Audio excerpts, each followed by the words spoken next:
सभी को राधे कृष्ण। स्वागत है मेरे चैनल पे आप लोगों का। देखिए, अपने पति को रोबोट की तरह ट्रीट मत करिए। वो भी एक इंसान है, जीता जागता इंसान है। उसकी भी पसंद है, उसकी भी नापसंद है, उसके भी अपने सपने हैं, उसके भी अपनी इच्छाएं हैं। उसे पता है कि क्या सही है क्या गलत है। और सबसे बड़ी बात कि उसके पास भी दिमाग है, वो भी सोच सकता है, वो भी समझ सकता है। तो उससे भी सोचने समझने का मौका दीजिए। ये नहीं कि सिर्फ अपने ही अपना आर्डर, अपना आज्ञा, सब कुछ अपना ही आपका रहे, सिर्फ आप ही के हिसाब से वो चले। अगर वो नहीं चले तो वो बुरा पति है। देखिए, आपको भी पता होगा कि रोबोटिक सिर्फ मशीन है और उसे इंसान नहीं बनाया है अपने आवश्यकता के अनुसार। जी, जहाँ जो कंपनी में जो रोबोट का यूज होता होगा उस तरह के उसमें सॉफ्टवेयर डाले जाते हैं कि ये काम रोबोट कर सकता है, उससे अधिक वो नहीं कर सकता। वो करता ही नहीं है। जितना उसको मेरे सॉफ्टवेयर डाला जाएगा उतना ही वो करता है।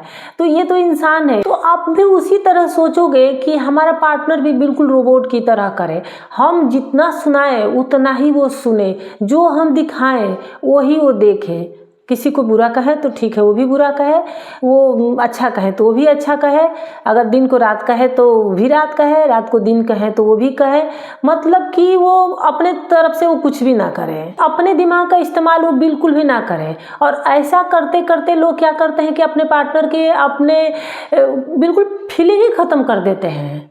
वो धीरे धीरे धीरे धीरे वो अंदर से, जैसे लोग स्वच्छंद होते हैं तो सोचते हैं कि हमारा क्या विचार है। वो विचार जब प्रकट नहीं करेगा इंसान, तो वो क्या करेगा कि बिल्कुल उसका फीलिंग खत्म हो जाएगा। तो मान लीजिए कि पति पत्नी है, तो पत्नी सोचती है कि अगर पति जितना भी कमाए सारा पैसा हला के हमारे हाथ में रखे, हम उसको जैसे चाहे वैसे इस्तेमाल करें। और पति भी को भी ज़रूरत पड़े, अगर वो भी कहीं बाहर जाए कुछ करने जाए तो हमसे ही पैसे मांग के जाए। अब सोचिए, कमाए वो पैसा उसको आप दे, ठीक है, पत्नी रखती भी है, लेकिन मतलब यही नियम हो, ये नहीं होना चाहिए। और अगर पत्नी करे, मान लीजिए पति खर्च भी करेगा तो पत्नी चार बात सुनाती है, कहाँ खर्च, इतने पैसे कैसे खर्च हो गए।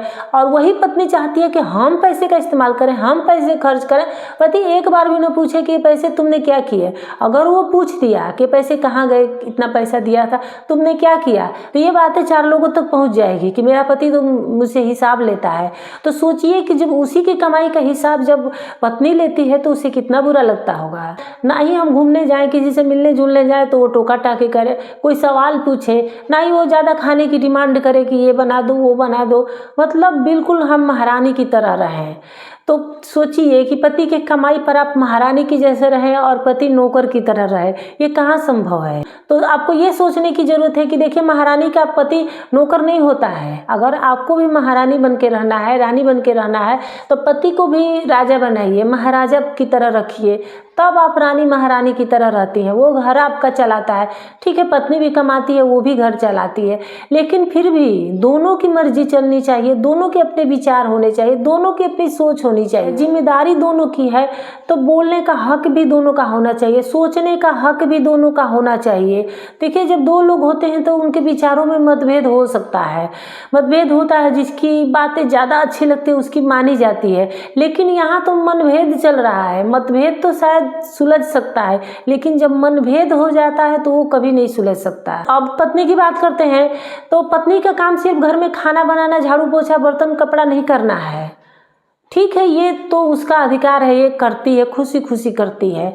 लेकिन सिर्फ वही काम उसके लिए जरूरी नहीं है कि सिर्फ यही करेगी, इसके अलावा ये कुछ भी नहीं करेगी।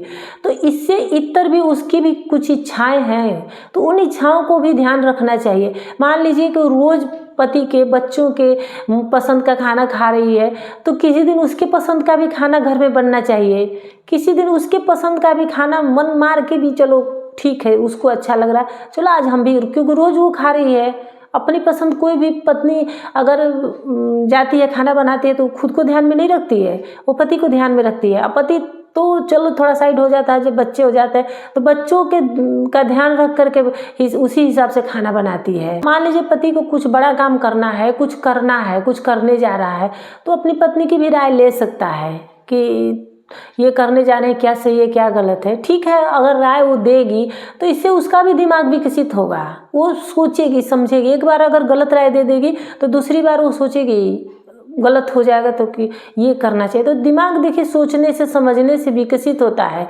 लेकिन पति क्या करते हैं कि कोई राय नहीं लेते, कुछ भी उससे पूछते नहीं हैं। अगर वो अपने आप से भी राय देने जाती है तो लोग कहते हैं कि तुम्हारा जो काम है तुम वही करो, इस बाकी चीज़ों में अपना दिमाग मत खर्च करो, तुम्हारा काम है खाना बनाना, चुपचाप खाना बनाओ, पड़ी रहो। तो सिर्फ उसी के लिए तो पत्नी नहीं होती, वो भी इंसान है, उसके अंदर भी कुछ फीलिंग है, कुछ इच्छाएं हैं, कुछ विचार है। और इस तरह करते करते पत्नी को दबाते दबाते उस बेचारी का जो पढ़ाई लिखाई की है सब भूल जाता है, उसके सर्टिफिकेट अलमारी में रखे रखे दीमक खा जाते हैं, इस्तेमाल ही नहीं करती और वो कभी देखती भी नहीं, क्योंकि देखने पे लगता है कि इतनी पढ़ाई करके क्या करना है, काम तो ठीक है हम कर ही रहे हैं, लेकिन हम इतना जैसे अनपढ़ जैसा हम सब कुछ सुन भी रहे हैं, तो उस सर्टिफिकेट को देखने का भी मन नहीं करता है। पति जो भी मन करे वो सुना जाता है। आज जब पति सुनाता है, पत्नी को बेवकूफ़ समझता है, तो वही बच्चे भी देखते हैं और बच्चे भी वही काम करते हैं, वही बोलते हैं कि माँ तुम अपना दिमाग मत लगाओ, तुमको कुछ समझ में नहीं आएगा। और ये बातें सिर्फ प्योर हाउसवाइफ के ही साथ नहीं होता है, ये जो जॉब करती हैं उनके साथ भी यही होता है कि तुम सिर्फ अपना काम करो, जाओ अपने काम पे ध्यान दो और आके घर पे ध्यान दो, उसके अलावा तीसरे चीज़ पे तुम कुछ ध्यान ही मत दो। तो आपको इस सोच से खुद को आज़ाद करने की ज़रूरत है। पत्नी को अपने हिसाब से न चलाइए, बल्कि पति पत्नी दोनों एक दूसरे के हिसाब से खुद को एडजस्ट करें। ये 2-4 सालों का साथ नहीं है, ये जब तक जीना है तब तक का साथ है। इसलिए एक दूसरे को दबा करके नहीं, बल्कि एक दूसरे को ऊपर उठाते हुए आगे बढ़ें, एक दूसरे का सम्मान करते हुए आगे बढ़ें। देखिए पुरुष भी सब कुछ हैंडल कर सकता है, वो कमाने के अलावा भी सब कुछ हैंडल कर सकता है, खाना भी बना सकता है, सब कुछ हैंडल कर सकता है। तो उसी तरह औरत भी कर सकती है, वो खाना बनाने के अलावा भी वो सब कुछ हैंडल कर सकती है, वो पैसे भी कमा सकती है, बच्चे भी पढ़ा सकते हैं, सब कुछ कर सकती है, बस वो करती नहीं है। वो बस एक दायरा बना लेती है, कोई भी औरत हो अपनी दायरा बना लेती है कि हमें यही करना है, हम जीवन भर यही करना है, और खुशी से उसको अगर खुशी मिलती है तब उस काम को करती है। जो औरत नहीं खुश रहती, देखिए बाहर जाके वो कितना कुछ कर ले रही है। पति भी है, भले 2 रोटी का मोहताज तुम बना दो, पैसे कमा रहा है, 2 रोटी देने के बाद तुम सुनाओ कि मैं तो रोटी दे रही हूँ, मैं तो खाना बना रही हूँ, तो क्या वो खाना नहीं बना सकता है? वो बना सकता है, वो छोड़ देता है, चलो पत्नी है घर में कर रही है।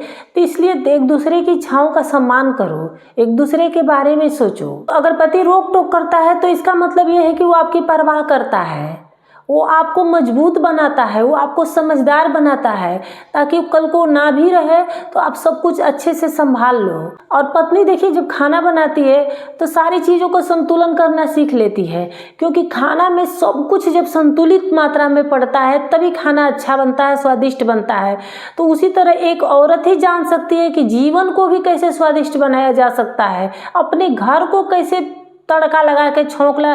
देखिए कभी कभी खाना कुछ खराब हो जाता है, नमक ज़्यादा हो गया, कम हो गया, औरतों के पास सारे ऑप्शन हैं, उस खाने को बल्कि पहले से भी अच्छा कर देगी, उसमें तड़का वड़का घी नमक सब तेल डाल करके इतना उसको अच्छा बना देगी। तो तड़का डालना, ज़िंदगी में तड़का डालना औरतों से ज़्यादा कोई अच्छा कर ही नहीं सकता है। तो इसलिए ज़िंदगी में थोड़ी सी भी फीकी हो गई है तो उसमें छौंक लगाइए, तड़का लगाइए, अपने जीवन को खुशनुमा बनाइए, ना कि एक दूसरे को चलाने की कोशिश करिए, एक दूसरे को कंट्रोल करने की कोशिश करिए। तो उम्मीद है मेरी वीडियो आप लोगों को अगर थोड़ी सी भी अच्छी लगी होगी तो लाइक शेयर कमेंट और शेयर कर दीजिएगा। फिर मिलते हैं किसी नेक्स्ट वीडियो में किसी नेक्स्ट टॉपिक के साथ, तब तक के लिए धन्यवाद।